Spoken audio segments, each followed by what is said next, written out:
we need 4 days of Selichos to inspect ourselves, not to see that we're not Bali Mum, but to recognize the fact that we have Mum and we need the Rabbanu Shalom, and then we could be a carbon.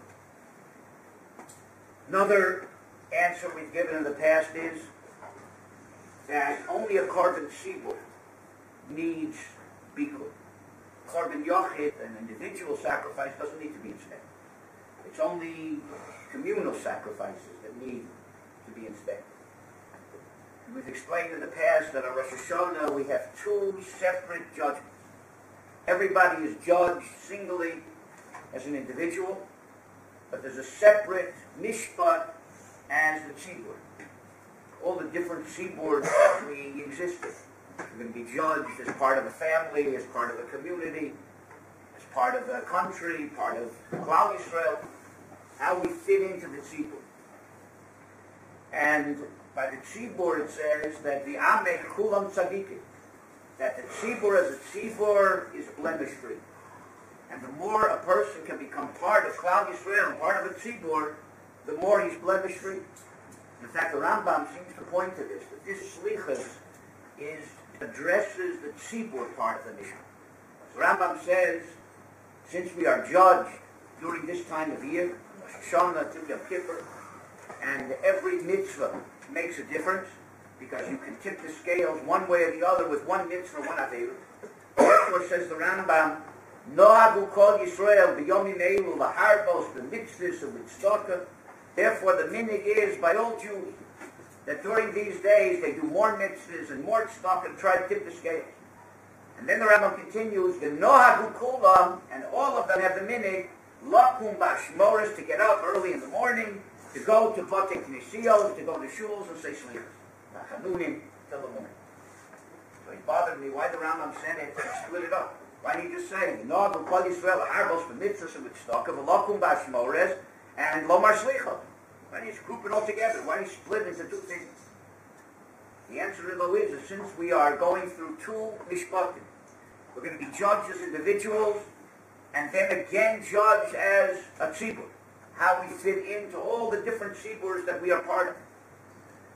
2 different mishpat. For the individual mishpat, Nohagu kol Yisrael, every individual tries to do more mitzvahs and more tzedakah as an individual.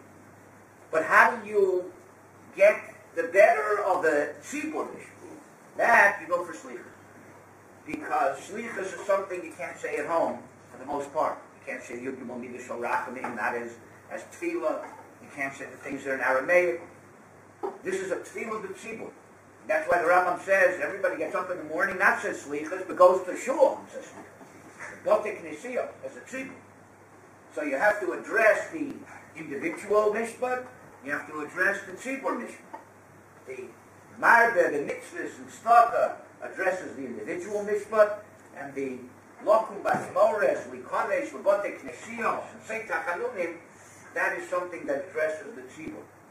So the 4 days of Selichos is to become part of the tzibur, to strengthen your ties with the tzibur.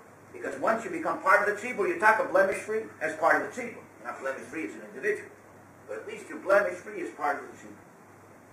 Another answer we've given in the past is, how is it possible that from 4 days Selichos you're going to become to Rosh Hashanah blemish-free?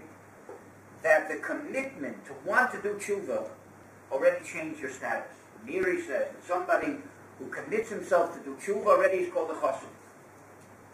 The Mora says, Mishnah says, that somebody's a Rosh Gomer, and he marries a woman on condition that he's a tzaddik Gomer, so we're choshish for the kedusha. Shemei hiru tshuva belibo. Maybe he was mahar tshuva and he became a tzaddik. So everybody asks, what difference does it make if he's mahar tshuva? Maybe he stole things, has to return them. Maybe tshuva you're not going to say unless you say vidui. You have to say it out loud. We didn't hear him say anything. So why should it be even a suffix kedusha? Even if he thought about doing tshuva, that doesn't help. So this Lord the Miri answers that. To really get the kapara and to take away your hisorerus, you have to have a whole tanoim, a lot of different conditions of what tshuva is. But once you commit yourself to do that, even before you do anything, you change your status. And you're not a Rosh anymore, you're a tzaddik. You're just a tzaddik who has a lot of blemishes who needs them to be corrected through the process of tshuva. Once you commit yourself, you change your status. You're no longer a Rosh. Now you're tzad. Therefore, blemish-free just means that through the 4 days of Selichos, at least we should commit ourselves to the process. And once you commit yourself, you're ready, fit to be a korban. Another idea I think we said last year was that Chazal say, over Aveira u'misbayishko, person who sins and he's embarrassed from the sin. That's not true. But he's embarrassed from doing the sin. Mochlin lo al kol avonoso. He gets mechila for those Aveiros. The Maral explains that busha shows that you feel that the sin is out of character. It's not me. You're embarrassed about things that you do that are not appropriate, improper. It's not appropriate for me. That means the sin and me are two different things. So by being embarrassed, you separate the sin from yourself. It's no longer part of you. You haven't yet done tshuva, and you haven't gone through the process, but the embarrassment itself separates the aveira. And because you separate the aveira, so you may still have the mum, but it's not part of you. Only a mum kavua, a mum that's part of the animal, that's not going to go away, that kind of mum passes a korban. But a mum over doesn't pass a korban. So therefore, because you're mavuyish, that's what slichos is. Slichos come, and I say I'm sorry, and that comes from a feeling of embarrassment. I'm embarrassed about what I did, and we say it at the beginning here. Right? That is the beginning of slichos. The fact that we are ashamed.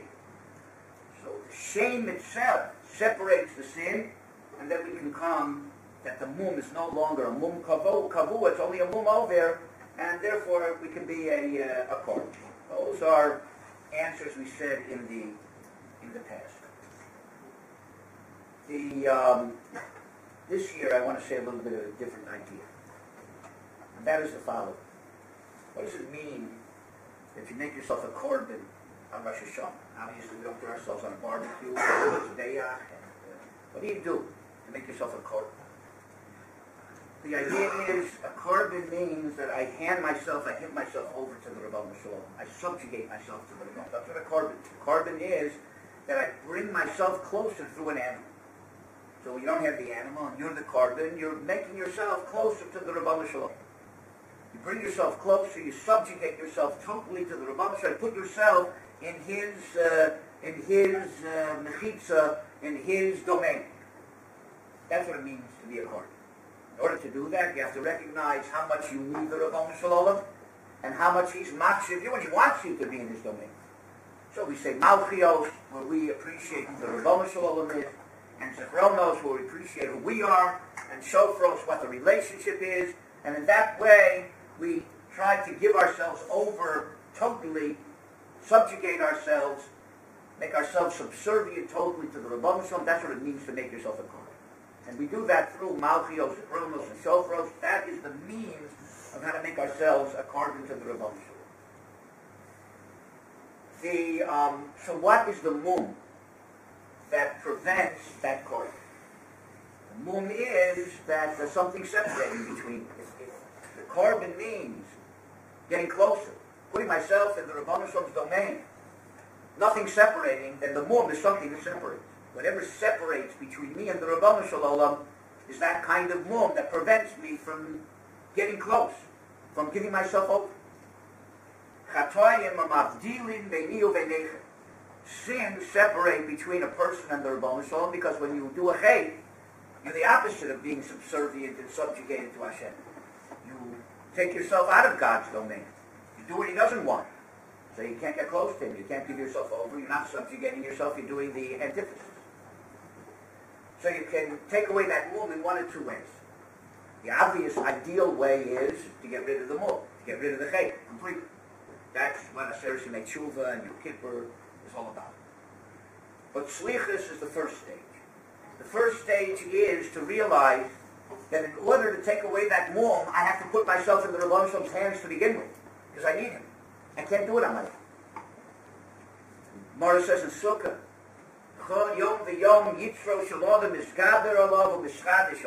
every day the Yetzer Hara gets stronger and gets renewed. New faith. The Ilmoli HaKadosh Baruch Hu Osro Lo Yochel. If the Rebbeinu wouldn't help us, we couldn't conquer the Yetzer Hara. We couldn't do it on our own. We have to take the initial step. Piskuli Pesach Kechudo Shamacha. Open up a pinhole.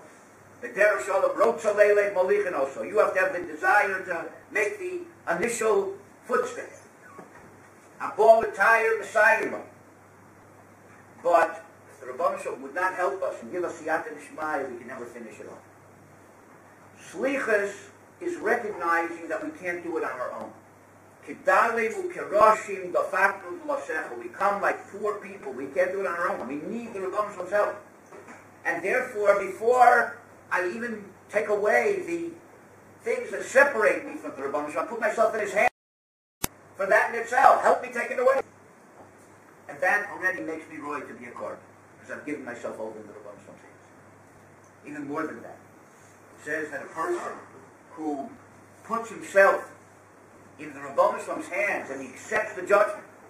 Rebbeinu Shalom, I know that I want to be judged on, and I accept the fact that I have to be judged. But one condition, you do it. I'm willing to trust you. No malachim, no other things, just you. Person who puts himself in the Rebbeinu Shalom's hand to be judged, so no other kochos, no malachim, no mekatrigim have any power over it. The Rebbeinu Shalom judges him directly. So Selichos is that idea. Rebbeinu Shalom, kedalim ukeroshim dafaknu t'losecha. We come and knock on the door, and we realize that we're going to have to be judged, and we're going to have to be able to give ourselves over as a cardman, but we can't do it unless you help us. So we're willing to give ourselves over to you for that. And that already starts the process. So we come on Rosh Hashanah as a cardman, with all the movement that we have, but with everything, we want to put ourselves in your hand. That's what Selichos is. Selichos is the recognition that I need you, Rebbeinu. I need you to forgive me. I'm not ready to be forgiven. I'm going to need a whole HaSheris to make tshuva, hopefully by Nil of Yom Kippur. I'll be ready to be forgiven.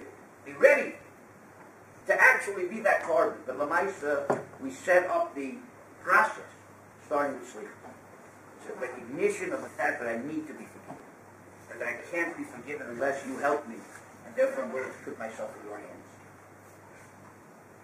This Korban on Rosh Hashanah, this Selichos sets the way for Yom Kippur.